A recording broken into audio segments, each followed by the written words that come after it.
I don't really believe in a job for life, actually.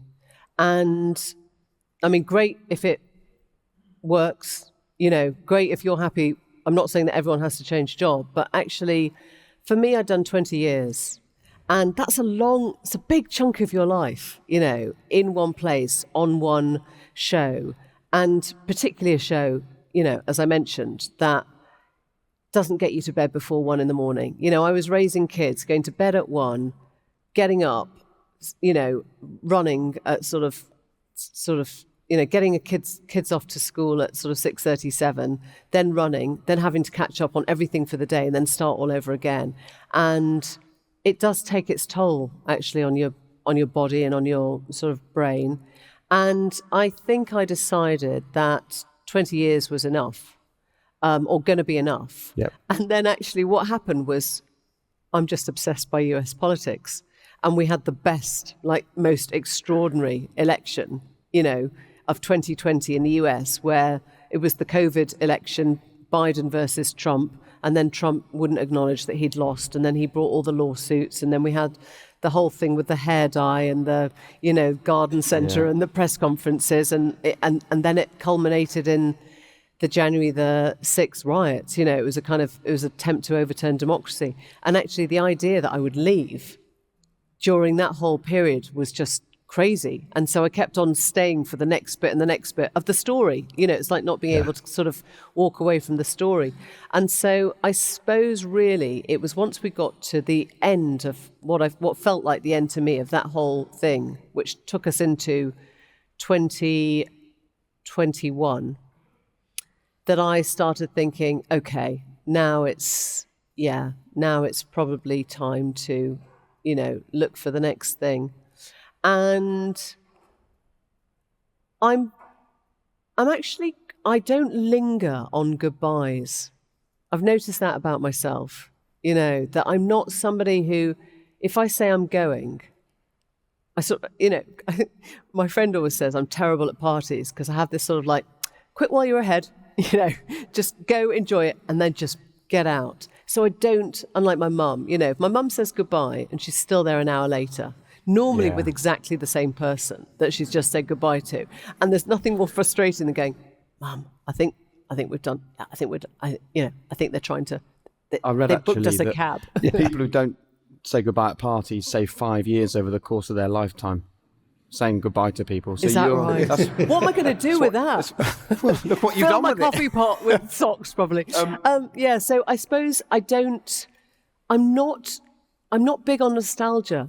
So once the decision was made, and it really helped me that I was leaving with mates, right? Yep. So we always describe it as a sort of Thelma and Louise moment, I mean, without the sort of, hopefully the, kind of suicide, but, fingers crossed. But we left in what felt like a fast car with the roof down and our hair blowing in the wind. And there was something quite exhilarating about that, because we weren't leaving out of, anger or umbrage or even, boredom or anything. We were leaving because we were like, I think we've got a plan here, and I've got that thing again when I sort of talk, I'm like, oh my God, this could all have gone, belly up, could have gone really badly wrong. But we thought we had a plan, and actually you have to be prepared to fail, right?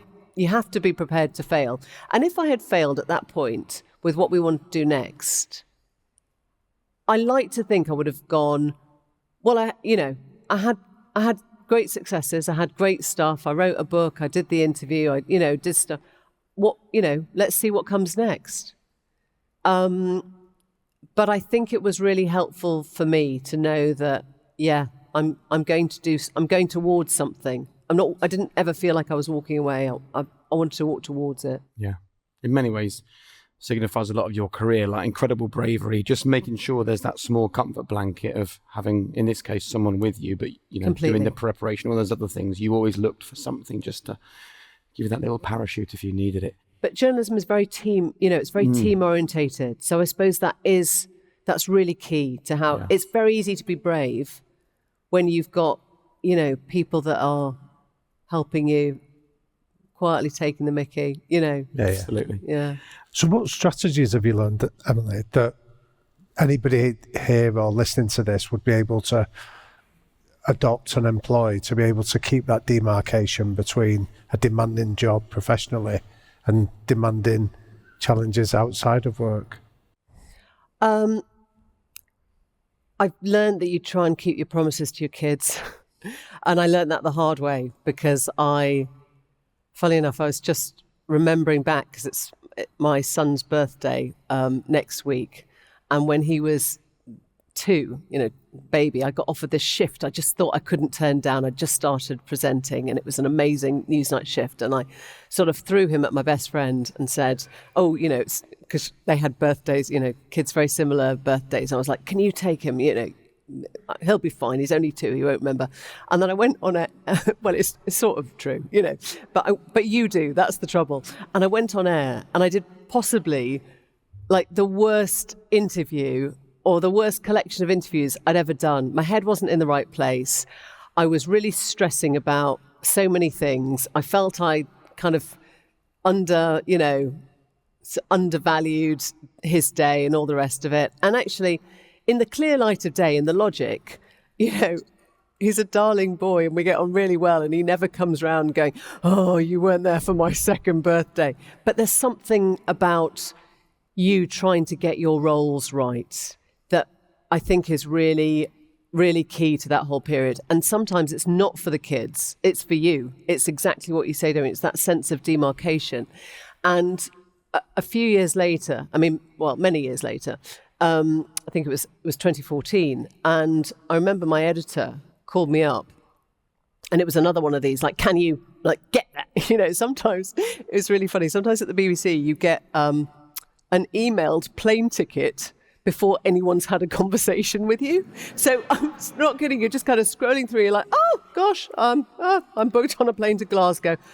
I wonder when anyone was going to say anything. Or I was like, Hungary, Budapest. Anyway, this time it was about the refugee crisis. And they said, can you know, there's a big full sort of steam of a story gathering. A lot of refugees are arriving from Syrian war in Hungary, and Hungary's closed its railway station and it doesn't want to take them, and they're all building up on the concourse and they're trying to get to Germany. And it was a really extraordinary and actually pretty emotional story of people who had kind of left a war zone and were trying to get to what they thought was the new Jerusalem, the sort of new promised land.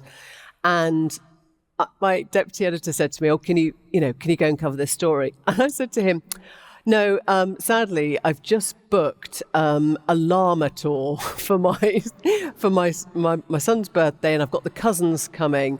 And he was really kind of delicate with me. He's like, yeah, do you think maybe the story is quite important? And you know, we could find a way around it. And I was like, well, I have paid the deposit, and it.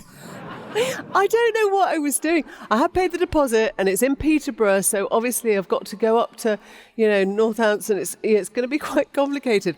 And I now recognise that actually what happens is there's a slight sort of vacuum hole in your brain which takes you from the present, which is like, oh, I've just booked a nice llama tour with my kids and their cousins, to, oh my God, the biggest story in the world is kicking off on the border of Hungary. And you have this space where that side of your brain hasn't quite computed that side of the brain. And so you end up kind of sounding like complete Wally and going, no, can't cover that because I've paid the deposit on the llamas, And then I remember my deputy editor, Neil, just went, I'll just leave that with you a few moments. I'll come back in 15. And of course, can't remember what, normally for me it's a run. It's something physical. Just shakes it all out, kind of, And I suddenly went, yeah, I'm not about to give up that story.